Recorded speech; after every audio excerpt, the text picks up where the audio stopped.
তোর জামাই তো বলত পয়সা থেকে রাস্তা নামে ভিক্ষা করাইছস, আমি তোর জামাই তো বলত, আমি কোনোভাবে এগুলো কইরা লাইভে যেতে পারবো না, লই যা। ভাবছিলাম ভাইডারে পুরা লাইভের টাকাটাই দিয়া দিব, বাইরের চিকিৎসা সার্জারিটা হয়ে যাবো।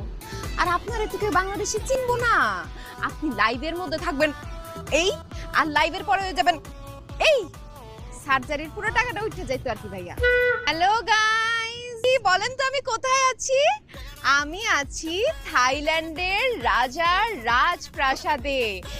আর এই দেখতে পাচ্ছ এটা তার প্রাসাদ, দেখতেই পাচ্ছেন রাজা রাজার কস্টিউমে একদম থাই থাই লাগছে, মানে থাই রাজা সে।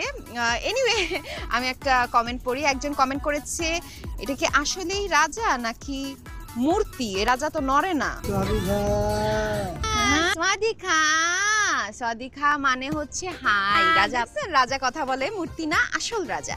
যাই হোক, আরেকজন লিখেছে আমি তো গুগলে দেখেছি রাজা এত মোটা না, এখানে রাজা এত মোটা হইলো কিভাবে?